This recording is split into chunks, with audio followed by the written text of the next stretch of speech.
नमस्कार, जय हिंद। स्वागत है आपका हमारे YouTube channel locus point of your career में। दोस्तों, बहुत समय के बाद, लॉकडाउन के बाद एक बार फिर से हम हाजिर हैं आपके सामने नई सीरीज़ लेकर के। और इस बार हमारा टारगेट है 2021, क्योंकि बहुत सारी वैकेंसीज़ आने वाली हैं जिनमें यूपी लेखपाल, आरओ, एआरओ, सीटेट और यूपीपीएससी या यूपीएसएससी से जुड़े हुए बहुत सारे एग्जाम्स जैसे लोअर पीसीएस ये भी आने वाले हैं।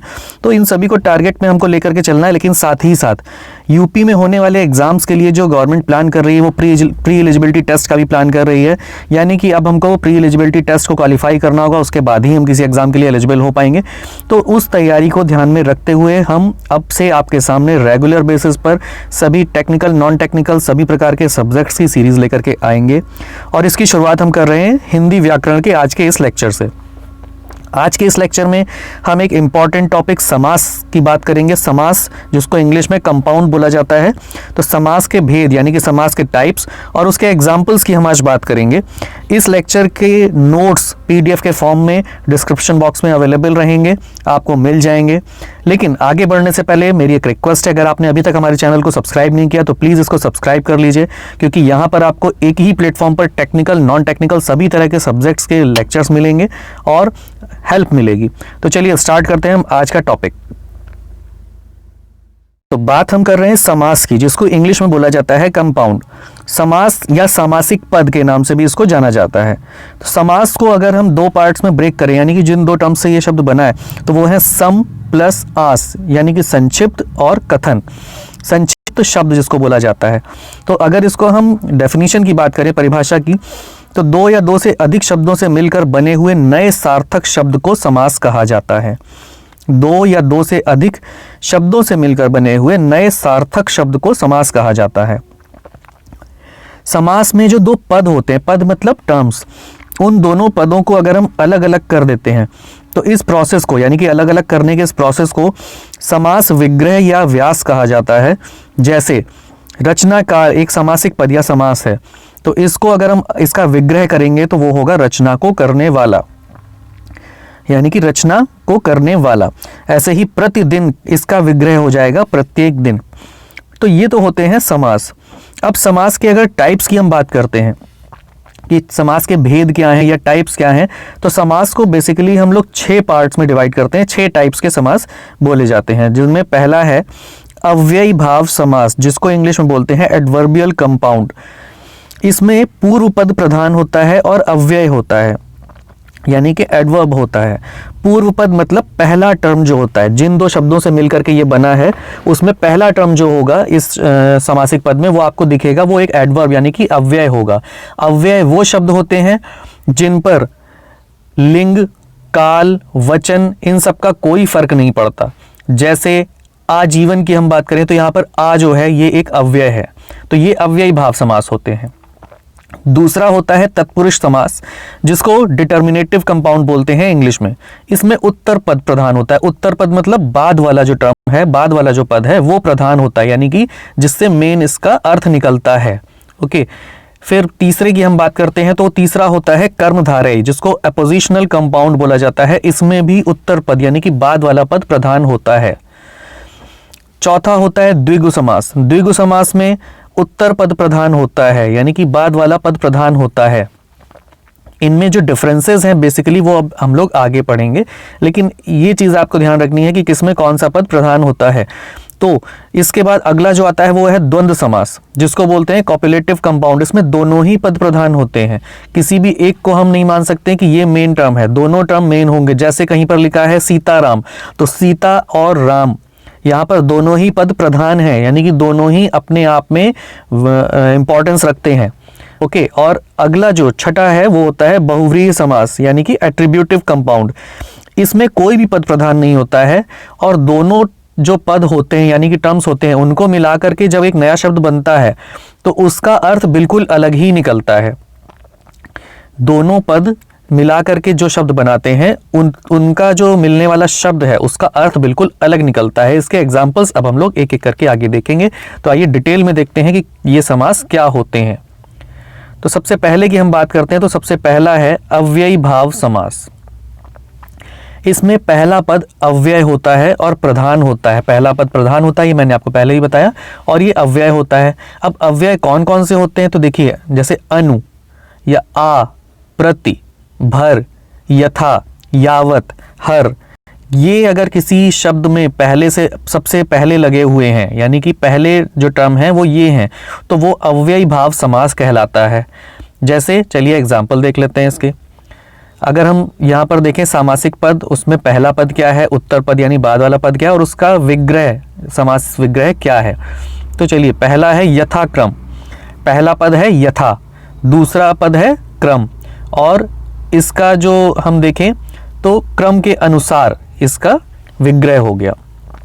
अब देखिए यहाँ पर सामासिक पद था यथाक्रम, तो यहाँ पर लगा हुआ है यथा, और यथा एक अव्यय है। दूसरे की अगर हम बात करें तो दूसरा है आजीवन। आजीवन की अगर हम बात करते हैं तो यहाँ पर आ पद, जो पहला पद है वो है आ, जो कि एक अव्यय है। दूसरा पद जो है वो है जीवन, तो दूसरा पद जीवन है और इसका मतलब जो बनता है वो है संपूर्ण जीवन। तीसरा जो इसका उदाहरण है वो है भर पेट। भर एक अव्यय है और ये पहला पद है, और पेट, तो पेट भर के इसका विग्रह हो गया। चौथा उदाहरण है बेमतलब। इसमें बे जो शब्द है ये एक अव्यय है, जिसका अपने आप में अलग से कोई मतलब, कोई इस पर लिंग काल समय का कोई फर्क नहीं पड़ता है, जिसका मतलब होता है बिना।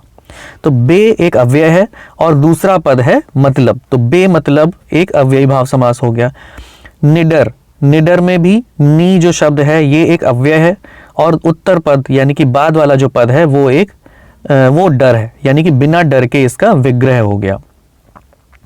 इसके बहुत सारे एग्जाम्पल्स यहाँ पर हैं, जैसे प्रतिदिन, इसका विग्रह है प्रत्येक दिन।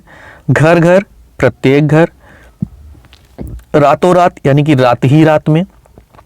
प्रतिवर्ष, यानी कि हर वर्ष। तो हम ये समझ सकते हैं कि सामासिक पद जो होता है, हमने बोला था कि ये संक्षिप्त शब्द होता है, तो विग्रह का मतलब हो गया इसका डिटेल्ड जो मतलब है उसको हम बोल देते हैं विग्रह। और इसके पदों को अलग अलग अगर हम लिख देते हैं तो वो उत्तर पद और पूर्व पद हमको दे देते हैं, और उनको देख करके हमें समझ में आ जाता है कि ये अव्ययी भाव है या नहीं है।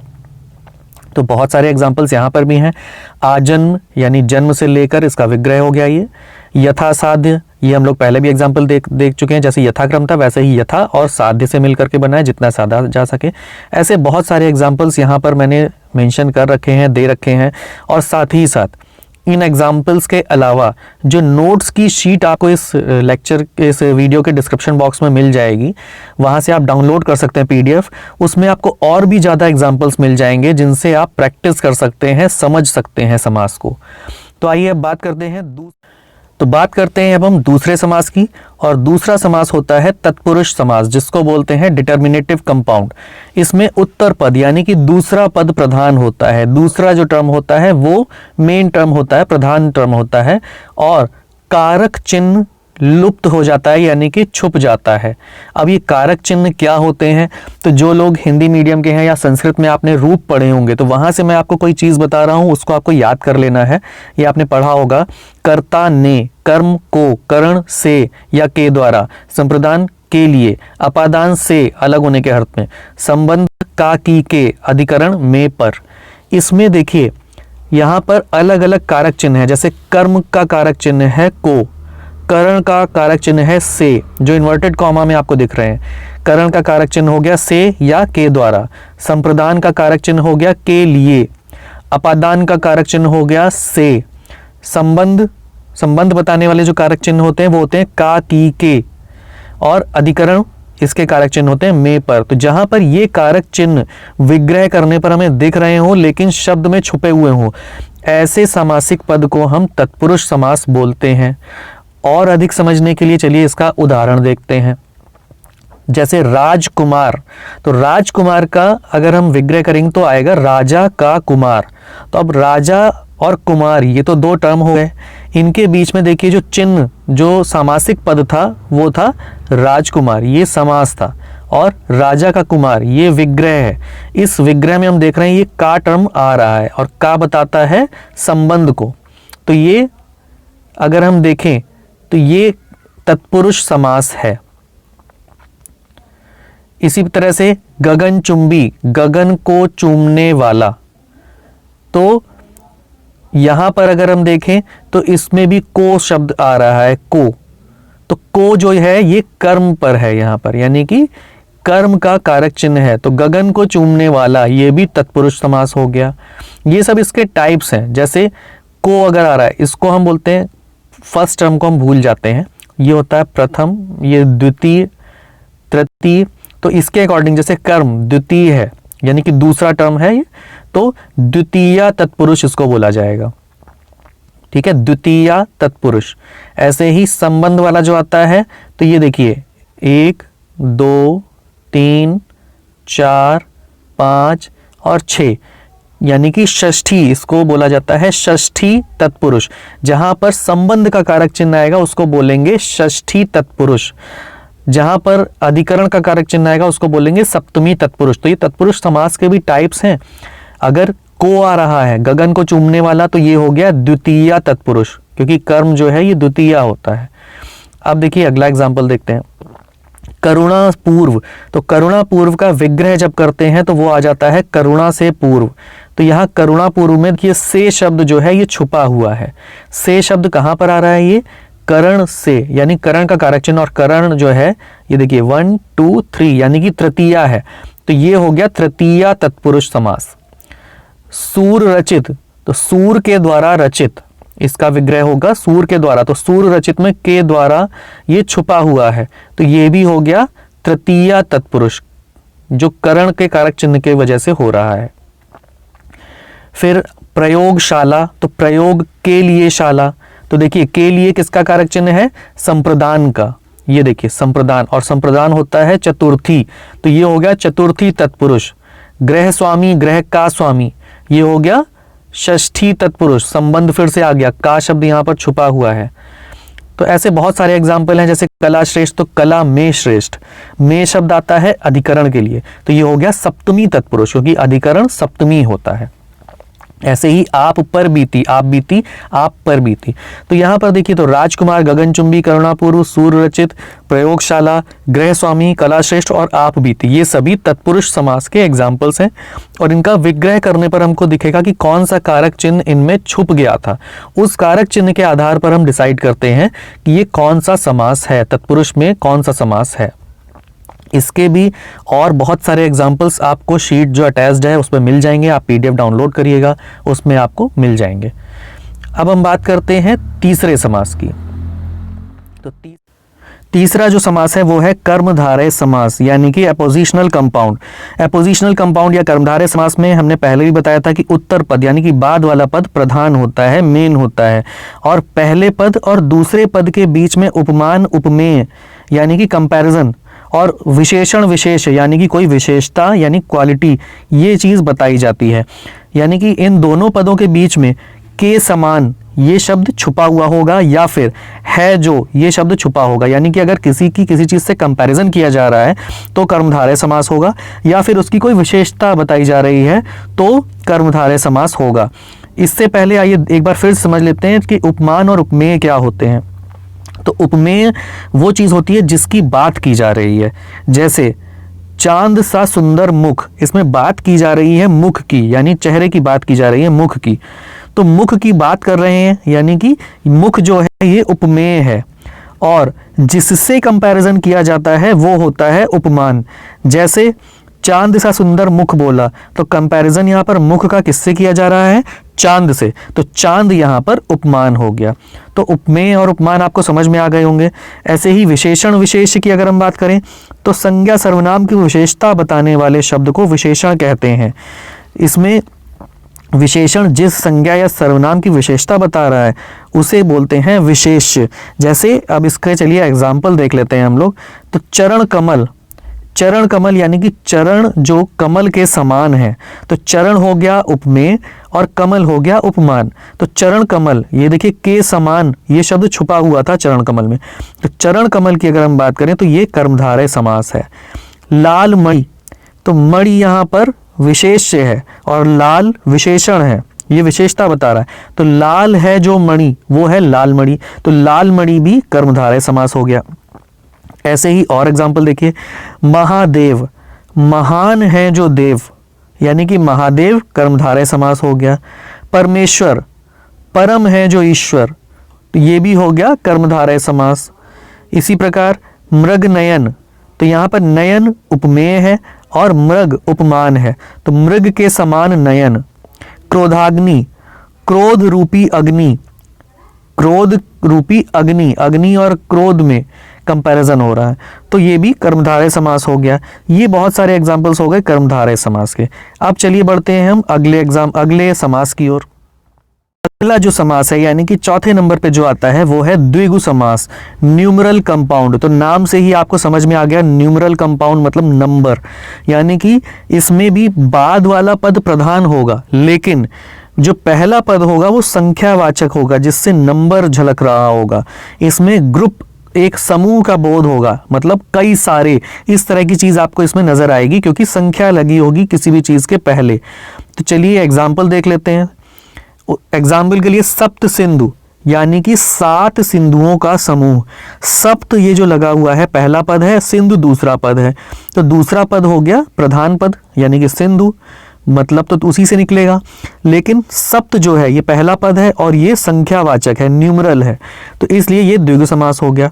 दोपहर, दो संख्यावाचक है तो ये भी हो गया द्विगु समास। त्रिलोक, तीनों लोक, तो त्रि जो है ये भी संख्यावाचक है।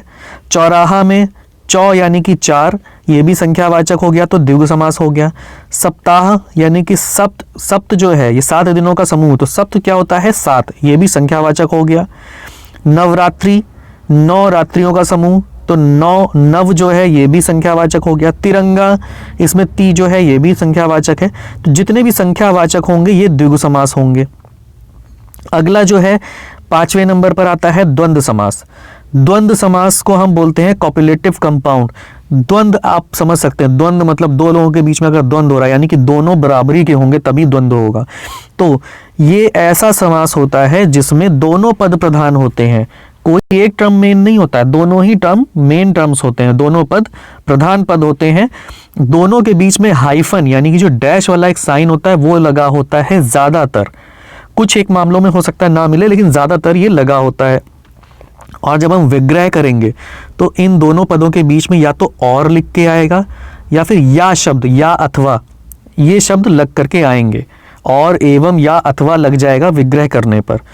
एग्जाम्पल के लिए देखिए, सुख दुख, सुख और दुख, यहाँ पर सुख और दुख और लग गया, सुख भी और दुख भी दोनों यहाँ पर प्रधान पद हैं। भला बुरा, भला या बुरा, ये भी द्वंद्व समास हो गया। इसी तरह से देश विदेश, देश और विदेश दोनों प्रधान पद हैं। उतार चढ़ाव, उतार या चढ़ाव प्रधान पद दोनों हैं, यहाँ पर बीच में या लगा हुआ है। इसी प्रकार देवासुर, देव और असुर। सीताराम, सीता और राम, देखिए इन जितने भी टर्म्स आए, सुख दुख, भला बुरा, देश विदेश, उतार चढ़ाव, देवासुर, सीताराम, इसमें दोनों में ही अगर हम सभी में देखें तो दोनों ही पद प्रधान दिख रहे हैं हमको, इसलिए ये द्वंद्व समास है। तो ये आपको समझना होगा, जहां पर दोनों पद प्रधान हो यानी कि किसी भी एक को अलग कर दें तो दोनों की अपनी एक अलग मीनिंग हो, दोनों की अपना एक अलग महत्व निकल रहा हो, उसको हम बोल देते हैं द्वंद्व समास। जैसे सुख दुख, तो सुख अलग हो गया, दुख अलग, दोनों ही प्रधान पद हो गए, तो ये द्वंद्व समास हो गए। और बहुत कॉमन अगर हम देखें तो इनमें दोनों पदों के बीच में हाइफन यानी कि डैश वाला जो साइन है, चिन्ह है, वो अधिकतर लगा हुआ मिलेगा हमको, ये इसके पहचानने का एक तरीका हो गया। अब जो छठा और अंतिम टाइप आता है समास का, वो आता है बहुव्रीहि समास। बहुव्रीहि समास में कोई भी पद प्रधान नहीं होता है, बल्कि जो दोनों पद मिलकर के नया सार्थक शब्द बनाते हैं, उस नए सार्थक शब्द का अर्थ बिल्कुल अलग निकल जाता है। वो किसी तीसरे शब्द की ओर या तीसरे अर्थ की ओर इशारा करता है, तीसरे पद की ओर इशारा करता है। समझने के लिए आइए देखते हैं। लंबोदर, लंबोदर में लंबा और उदर इन दो पदों से मिलकर के बना है, और विग्रह होता है लंबा है उदर जिनका। ठीक है, तो दो पद जो इसके थे, पहला पद था लंबा, दूसरा पद था उदर, लेकिन इसका जो अर्थ निकलता है वो होता है भगवान गणेश। तो ये हो गया बहुव्रीहि समास। देखिए लंबा और उदर इन दोनों ने मिल करके एक पद बनाया और उस पद का अर्थ निकला भगवान गणेश, तो ये हो गया बहुव्रीहि समास। इसी तरह से त्रिलोचन, तो त्रि माने 3, पहला पद हो गया त्रि, तीन और लोचन यानी कि नेत्र, तो लोचन हो गया दूसरा पद। अब त्रिलोचन यानी कि तीन लोचन है जिनके, अर्थात भगवान शिव, ये बहुव्रीहि समास हो गया। अगर यहाँ पर हम बात करें वाक्य में ये त्रिलोचन जिस तरह से यूज हो, इस्तेमाल किया जाए, तो वाक्य में अगर लिखा हुआ है उसके आधार पर यह तो बहुव्रीहि हो सकता है या फिर द्विगु भी हो सकता है, क्योंकि त्रि जो है ये संख्यावाची है।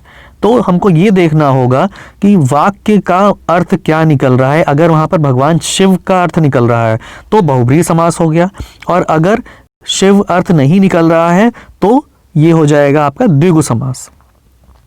आइए और उदाहरण देख लेते हैं। घन श्याम, घन के समान श्याम हैं जो, यानी भगवान कृष्ण। घन और श्याम इन दो शब्दों ने मिलकर के जो नया शब्द बनाया उसका अर्थ निकला भगवान कृष्ण। खगेश, खगों के जो ईश हैं यानी कि भगवान गरुण। तो ये देखिए, ये सारे एग्जाम्पल्स जो हैं ये बहुव्रीहि समास के हैं।